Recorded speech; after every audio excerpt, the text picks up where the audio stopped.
Welcome back to our YouTube channel. അപ്പോൾ ഇന്ന് ഞാൻ വന്നിട്ടിരിക്കുന്ന ഒരു ഹോം മെയ്ഡ് റെസിപ്പി ആയിട്ടാണ്. അപ്പോൾ എന്ത് റെസിപ്പിയാണെന്ന് ചോദിച്ചു കഴിഞ്ഞാൽ നമ്മുടെ വീട്ടിൽ തന്നെ ഉണ്ടായൊരു വെജിറ്റബിൾ കൊണ്ടുണ്ടാക്കിയെന്നാണ്. ഇത് വെച്ച് ഉണ്ടാക്കാൻ പറ്റുമെന്ന് എനിക്കറിയത്തില്ല. ഞാൻ വേറെ ആരും ഇന്ന് ചെയ്തിട്ടുള്ളതായിട്ട് ഞാൻ കേട്ടിട്ടുമില്ല, ഞാൻ കണ്ടിട്ടുമില്ല. അപ്പം ഇത് എങ്ങനെയാണ് ചെയ്യേണ്ടതെന്നും എനിക്കറിയത്തില്ല. അപ്പം ഞാൻ എൻ്റേതായിട്ടുള്ള രീതി പരിശീലനം നടത്തിയാലോ എന്ന് ആലോചിക്കുകയാണ്. അപ്പോൾ നമുക്ക് വീഡിയോയിലോട്ട് പോയാലോ. ഇതാണ് നമ്മുടെ വീട്ടിൽ നിൽക്കുന്ന നിത്യവേദനങ്ങ എന്ന് പറയും.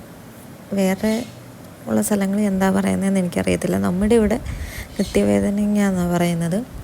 ലൈറ്റ് കുറവായതുകൊണ്ട് നിങ്ങൾക്ക് കാണാൻ പറ്റുമെന്ന് എനിക്ക് അറിഞ്ഞുകൂടാ. ഇഷ്ടംപോലെ നിപ്പുണ്ട്.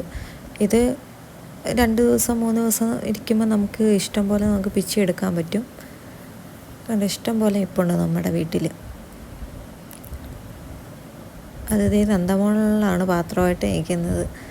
അത് പറിച്ചെടുക്കുമ്പോൾ ഇടാൻ വേണ്ടിയിട്ട് ഇഷ്ടം പോലെ നിപ്പുണ്ട്. പിന്നെ ഇത് കണ്ടോ, ഓരോ ഇലയൊക്കെ നീറ് പൊതിയാൻ തുടങ്ങിയിട്ടുണ്ട്. അത് കൂട് കൂട്ടാനെ കൊണ്ട്.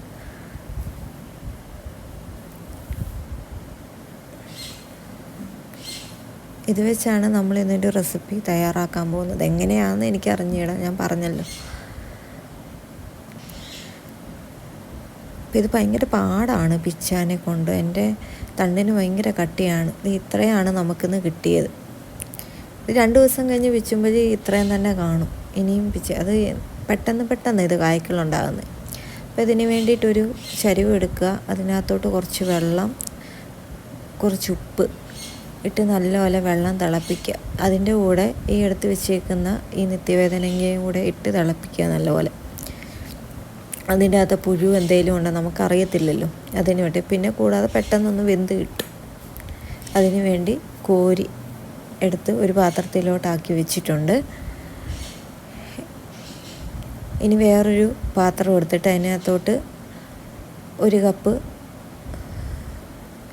പൊടി, അതായത് നമ്മുടെ കടലമാവിൻ്റെ പൊടി, പിന്നെ 1 ടീസ്പൂൺ മുളക് പൊടി, 1/2 ടീസ്പൂൺ കായപ്പൊടി, ഉപ്പ്, പിന്നെ 1 ടീസ്പൂൺ പെരുംജീരകപ്പൊടി, പിന്നെ വെള്ളം.